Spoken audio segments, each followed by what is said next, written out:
Bismillahirrahmanirrahim. Assalamu alaikum. How are you students? I hope you'd be fine. Adventures of Isabel, first poem of your textbook, New Oxford Modern English Book 7. हमने इसके question answers, word meanings, explanation आपके साथ share कर ली है. Now it's time to move towards the composition part. इसके अंदर आपको कुछ क्रिएटिव राइटिंग करनी होती है स्टूडेंट्स, या डिस्क्रिप्टिव राइटिंग की तरफ जाना होता है. बेसिकली यहाँ पर आपसे एक्सपेक्ट किया जा रहा होता है कि आप कुछ अपने ओपिनियंस का, कुछ अपने नॉलेज का, कुछ अपनी वोकैबुलरी का यहाँ पर आप मैनिफेस्टो पेश करें, यानी कि आप कुछ लिख कर दिखाएं. तो आज आपसे कहा जा रहा है, look carefully at the face of an old person और अ वेरी यंग पर्सन. किसी बंदे की तरफ देखिए, गौर से देखिए. अपने घर में किसी बुजुर्ग की तरफ देखिए, किसी बच्चे की तरफ देखिए, या किसी जवान शख्स की तरफ देखिए. ठीक है. और उसके बाद बाय स्टडिंग द फेस, उनके फेस को गौर से देखने के बाद, is there anything you can say about the person's character by just looking at the facial expressions. ठीक है. उनकी फेस की जो बनावट है, उसके ऊपर जो एक्सप्रेशंस है, क्या आप उसको गौर से देखने के बाद, उसको स्टडी करने के बाद कुछ एनालाइज कर सकते हैं, यानी कुछ उसके बारे में कह सकते हैं, उनके कैरेक्टर के बारे में कि ये शख्स कैसा है. What tells us whether a person is short tempered, shy, playful, angry और हैप्पी. उनके किसी एक्सप्रेशन के बारे में, उनके किसी इमोशन के बारे में, उनकी किसी कैरेक्टरिस्टिक के बारे में आप कुछ जान सकते हैं सिर्फ फेस को देखकर, या नहीं. यानी वो कुछ बोले नहीं, कुछ कहे नहीं, कुछ करे नहीं. ठीक है. सिर्फ फेस के जो एक्सप्रेशंस हैं, तो क्या उसके ऊपर उनकी आँखों के इशारों से, या उनकी नाक के कुछ जो है मूवमेंट से, या उनके चीक्स के ऊपर किसी स्माइल वगैरह के आने से, या टीयर्स के आने से, आंसू वगैरह बहने से, यानी कि फेस के जो एक्सप्रेशंस हैं उससे क्या आप कुछ पता लगा सकते हैं या नहीं. अब सवाल आपसे कह रहे हैं, when you have made some points about the face write a short description. आपको एक छोटा सा डिस्क्रिप्शन लिखना है जिसमें आपको क्या बताना है कि उनके फेस से, उनके फेशियल एक्सप्रेशन से, उनके कैरेक्टर की तरफ कोई इशारा मिलता है या नहीं. But concentrate on the qualities rather than the physical description. यहाँ पर आपसे वो ये नहीं पूछ रहे कि शार्प नोज है, पर्की चीक्स हैं, वेल डिफाइंड जॉ लाइन है, फुल लिप्स हैं, फेयर कलर है, कैसा जो है वो उनकी फेस का कलर है, उनका फॉरहेड जो है चौड़ा है या नहीं है, और मतलब उनके फेशियल जो फीचर्स हैं उसके बारे में आपसे नहीं पूछ रहे. सवाल को समझना बहुत इंपॉर्टेंट होता है स्टूडेंट्स. जवाब हम सबको आता होता है, हम सवाल को समझने में गलती कर देते हैं. ठीक है. तो आपसे यहाँ पर वो फेस की जो आपकी डिफरेंट फीचर्स हैं, उसके साइज, लेंथ, स्पेसिंग, कर्वेचर, यानी फेशियल कैरेक्टरिस्टिक्स के बारे में नहीं पूछ रहे. Instead they are asking you about the facial expressions, और उन फेशियल एक्सप्रेशंस से उस पर्सन के कैरेक्टर की तरफ आपको कोई इशारा मिलता है या नहीं, तो आपको इसके बारे में डिस्क्रिप्टिव राइटिंग लिखनी है.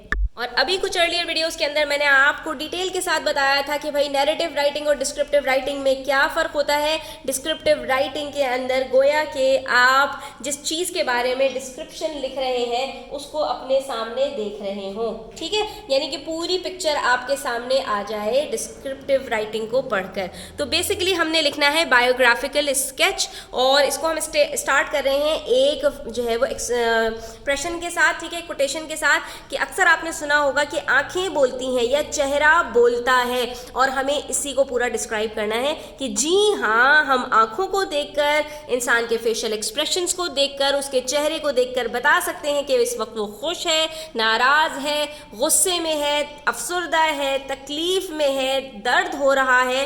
ये उसका चेहरा हमें बता देता है. और इसके लिए हमने यहाँ पर पहली लाइन जो लिखी है, that is first impression is the last impression. ये लाइन आई कहाँ से? क्योंकि जब आप किसी को पहली नज़र में देखते हैं तो उसका जो इम्प्रेशन आपके ऊपर पड़ता है वो लास्ट इम्प्रेशन बन जाता है, यानी कि उसकी एक जो है वो तस्वीर आपकी आंखों में बन जाती है कि ये बंदा कैसा होगा या कैसी होगी. ठीक है. तो अब स्टार्ट करते हैं. Facial characteristics influences first impressions of others. ठीक है.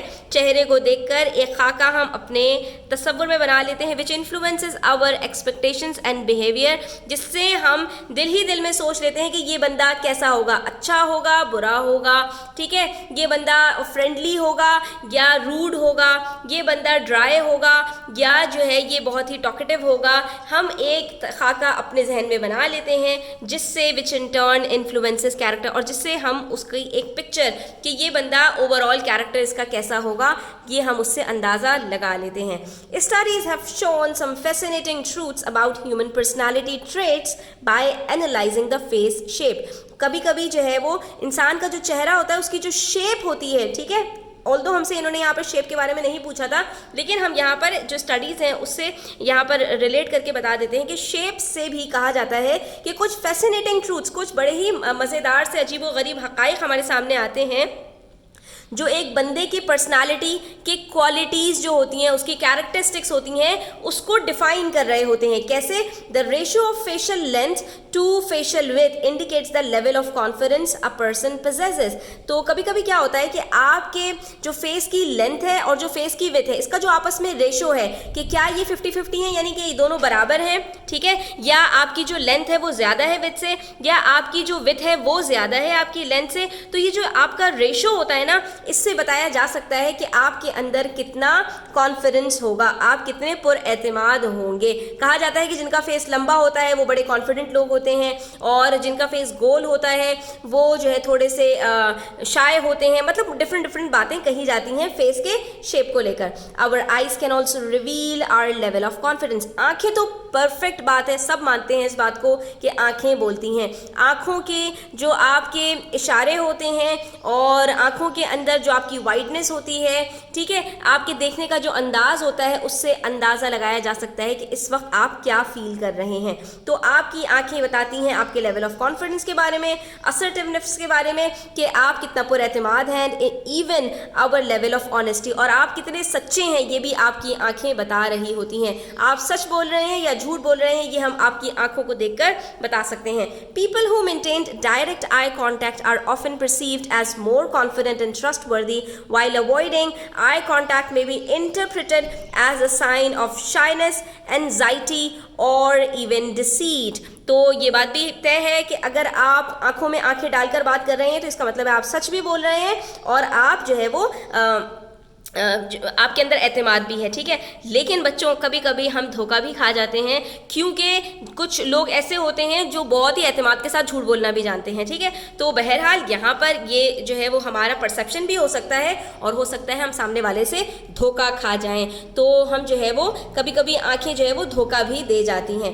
More over it is believed that a kind face is warm with a radiance that's like a campfire. तो जैसे कि आप जब अलाव जलाते हैं, यानी कि जब आप कैंपिंग करने के लिए जाते हैं तो बाहर थोड़ी सी गर्मी अपने आप को देने के लिए क्या करते हैं, बाहर आग जला लेते हैं। तो उससे क्या मिलता है, आपको ठंडक का भी एहसास मिल रहा होता है और ठंडक में गर्मी का भी एहसास मिल रहा होता है, ठीक है। तो और रेडियंस किसको कहते हैं, चमक को कहते हैं। तो ये बिलीव किया जाता है कि जो एक नरमी वाला चेहरा होता है, जो एक काइंड फेस होता है, रहमदिल होता है, तो उसके चेहरे पर एक तरह की गर्मी और नरमी होती है, ठीक है, और वो आपको एक उम्मीद की किरण जो है वो शो कर रहा होता है। दे आर क्रिंकल्ड, आपको साइड्स पर उसके थोड़ी सी लाइंस नजर आएंगी, slightly at the sides, because there is a slight smile, क्योंकि उनके चेहरे पर एक हल्की सी मुस्कुराहट होती है जिसकी वजह से आपको साइड्स में थोड़ी सी हल्की हल्की लाइंस नजर आएंगी। They can be the eyes of an acquaintance और अ कंप्लीट स्ट्रेंजर। अब ज़रूरी नहीं है कि ये कोई जान पहचान वाला ही बंदा हो, बल्कि ये कोई जो है आउटसाइडर भी हो सकता है, कंप्लीट स्ट्रेंजर भी हो सकता है, जिसको आप जानते ना हो, अनजान इंसान भी हो सकता है। उसके बाद हम ये बताते हैं कि facial expressions play an important part in non verbal communication. दो तरह की कम्युनिकेशन होती है, एक ज़बान हाल, एक ज़बान काल। ज़बान काल कहते हैं जो कुछ हम ज़बान से बोल रहे होते हैं, और ज़बान हाल जो कुछ हमारा चेहरा बता रहा होता है। तो जो नॉन वर्बल कम्युनिकेशन है, जो ज़बान से नहीं की जाती, जो आपके एक्सप्रेशंस के थ्रू हो रही होती है, तो उसके अंदर जो फेशियल एक्सप्रेशंस हैं उनका एक बहुत अहम रोल है। If you only listen to what a person says, अगर एक बंदा जो कुछ बोल रहा है सिर्फ आप उसकी वो बात सुन रहे हैं जो ज़बान से निकल रही है, and ignore what their face is telling you, और उसके फेशियल एक्सप्रेशंस को आप बिल्कुल इग्नोर कर रहे हैं, then you really won't get the whole story. तो आप जो हकीकी बात है, जो सच्ची बात है, उस तक नहीं पहुंच सकते, क्योंकि कभी कभी एक बंदा डर कर कुछ और बोल रहा होता है और उसकी आंखें कुछ और बता रही होती हैं, वो किसी के खौफ की वजह से सच को छुपा रहा होता है, ठीक है। लेकिन ऐसे में भी उसकी जो आंखें हैं वो सच बता रही होती हैं। तो जो लोग चेहरा पढ़ना जानते हैं, जो लोग जो है लोगों के एक्सप्रेशन से समझ जाते हैं कि वो क्या बताना चाह रहे हैं, तो वो तह तक पहुंच जाते हैं। उसके बाद अब हम यहाँ पर थोड़ी सी एग्जांपल्स देंगे कि चेहरे के ऊपर डिफरेंट एक्सप्रेशंस हमें क्या क्या शो करते हैं। Furrowed brows, tense jaws and lips and showing of teeth and flared nostrils implies that a person is angry। अब हमें किसी के चेहरे को देखकर उसके कुछ बोले बगैर, अम्मी जान अक्सर कमरे में दाखिल होती हैं, सिर्फ उनका चेहरा देखकर हम बता देते हैं कि भाई वो बहुत ही गुस्से में आई हैं। क्या हुआ? आंखें भवें चढ़ गई, ठीक है, जो दांत के जो है आपके जबड़े हैं वो जो है वो टेंस हो गए, ठीक है, और होंठ दबा लिए हैं और दांतों में जो है वो उसको चबाने की कोशिश कर रहे हैं और दांत अम्मी ने निकाल लिए हैं और उसके बाद उन्होंने अपने नथने जो है ना वो भी फुला लिए, यानी जो नाक के नथने होते हैं ना, हमारे जो होल्स होते हैं वो भी थोड़े थोड़े से जो है फूल गए हैं। तो पता चल गया हमें कि अम्मी जान गुस्से के अंदर आई हैं, ठीक है। उन्होंने कुछ नहीं कहा लेकिन हम सब अपने अपने बिल्कुल सीधे होकर बैठ जाते हैं। Similarly, downward turned mouths, tears, drooping eyes and wrinkled foreheads points towards sadness। अम्मी जान कमरे में दाखिल हुई, उन्होंने देखा कि बच्चा रो रहा है, उसकी जो है आंखें नीचे हुई हैं और उसके चेहरे पर अजीब व गरीब से तासुरात आ रहे हैं, जा रहे हैं। वो फौरन समझ गई, बच्चे के कुछ बताए बगैर वो स्कूल से आया था और आते ही अपने कमरे में चला गया। उसका चेहरा देखकर ही अम्मी जान ने समझ लिया कि भाई कोई मसला है, बच्चा उदास है। If a person gets easily irritated और ऑफेंडेड, आपने अभी कोई बात कही, उसने कुछ कहा नहीं लेकिन वो जो है गुस्से में आ गया या वो इरिटेट हो गया, देयर फेस टर्न्स रेड, उनके चेहरे पर लाल निशान आ गया, यानी सुर्ख हो गया उनका चेहरा। विजन गोज ब्लरी, आंखों से धुआं निकलना शुरू हो गया और उनका जो विजन था वो ब्लरी हो गया। And a when pulsating in their neck, और आप गर्दन पर भी अक्सर लोगों की देखते हैं कि जब जो है वो उनको गुस्सा आ रहा होता है तो उनकी जो नसें होती हैं वो फूल जाती हैं। Shows the person is short tempered. तो इतनी ही बात को देखकर आप समझ जाएंगे कि भाई ये बंदा बहुत जल्दी गुस्से में आ जाता है। Similarly avoiding eye contact, insecure body language, shortness of breath and blushing are tell tell signs of shyness. एक बंदा जो बहुत ही जल्दी घबरा जाता हो, सांस फूलने लग जाती हो, ब्लश करने लग जाता हो, तो ये सारी चीज़ें किसकी तरफ इशारा करती हैं कि भाई वो बंदा बहुत ही ज़्यादा शर्मीला है। ऑल्सो क्लोजली कंप्रेस्ड माउथ और more commonly when the lips are retracted with the teeth clenched और ground together, it gives a feeling that a person is uncomfortable. और कभी कभी क्या होता है कि हम अपने दांत और अपनी जो होंठ हैं उनको दबा रहे होते हैं, ठीक है, और अपनी पोजीशंस को चेंज कर रहे होते हैं और कभी हम ज़मीन की तरफ देख रहे होते हैं, कभी इधर उधर देख रहे होते हैं, ठीक है। तो ये सारी चीज़ें हमें क्या बता रही होती हैं कि भाई ये जो बंदा है सामने वाला ये बहुत ही अनकंफर्टेबल है। तो हम आखिर में अपनी सारी बातों को समराइज करेंगे in a nutshell, that is in we are concluding through facial expressions we manifest मतलब हम इजहार करते हैं आवर इमोशनल स्टेट्स आउटवर्डली। तो इसका मतलब क्या हुआ कि जी हाँ, फेशियल एक्सप्रेशंस के थ्रू हम सब कुछ बता देते हैं बगैर कुछ बोले कि हम इस वक्त क्या फील कर रहे हैं, बाय चेंजिंग आवर गेज, अपनी निगाहों को तब्दील करके, ठीक है, अपनी जो है वो नज़रों को ऊपर नीचे करके हम बता देते हैं। स्माइलिंग और using other micro expressions specific to an emotion, ठीक है, किसी इमोशन के साथ जो हमारी फेशियल एक्सप्रेशंस खास हैं तो उसको बनाकर हम अपने फेस पर उसका इजहार करके हम अपने इमोशंस का इजहार बड़ी आसानी के साथ कर देते हैं। तो आज के लिए इतना ही स्टूडेंट्स, आई होप कि आपको ये अच्छा लगा होगा जो कुछ हमने आज डिस्क्रिप्टिव राइटिंग लिखी है। और अगर अच्छी लगी है वीडियो तो प्लीज़ लाइक कीजिएगा, अपने फ्रेंड्स के साथ शेयर कीजिएगा, चैनल पर नए हैं तो सब्सक्राइब करते जाइएगा। अपना बहुत सारा ख्याल रखिएगा। अल्लाह हाफिज़।